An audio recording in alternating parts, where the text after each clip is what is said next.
शेतकऱ्यांसाठी आनंदाची बातमी, आता कांद्याला चांगले दर मिळू लागलेले आहे। तेच म्हणजे अजून 1 किंवा 2 हप्त्यानंतर पुढील मार्च महिन्यानंतर कांद्याची जास्त आवक आली की हे दर कमी होण्याची शक्यता जास्त आहे। जर तुमच्याकडे शेतकरी मित्रांनो, जर तुमच्याकडे कांदा आता काढणीसाठी आला असेल तर लवकर कांदा काढून घ्या आणि मार्केटीत विका, जेणेकरून तुम्हाला चांगले दर मिळेल। अन्यथा पुढील मार्च महिन्यामध्ये कांद्याची जास्त आवक आल्यामुळे याचा दरसुद्धा कमी होण्याची शक्यता आहे।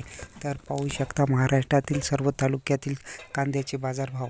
अकोल्यामध्ये आहे 2500 ते 4000 पर्यंत, छत्रपती संभाजीनगरमध्ये आहे 1000 ते 3200 रुपयापर्यंत, राहुरीमध्ये आहे 300 रुपये ते 2600 रुपयापर्यंत, कराडमध्ये आहे 2000 ते 3000 पर्यंत, सोलापूरमध्ये आहे 200 रुपयापासून तर 3000 पर्यंत, बारामतीमध्ये आहे 830 रुपये ते 2060 रुपयापर्यंत, येवल्यामध्ये आहे 500 ते येवला अंदूरमध्ये आहे 500 ते 2500 पर्यंत, अमरावतीमध्ये आहे 500 रुपयापासून तर 2500 पर्यंत, धुळेमध्ये आहे 4000 पासून 3300 रुपयापर्यंत, लासलगावमध्ये आहे 1200 पासून तर 2800 रुपयापर्यंत, जळगावमध्ये आहे 500 रुपयापासून सुरुवात आहे तर 2200 रुपयापर्यंत कांद्याचे दर आहे, धाराशिवमध्ये 1600 ते 2500 पर्यंत आहे, चांदवडमध्ये आहे 1300 ते 2700 रुपयापर्यंत।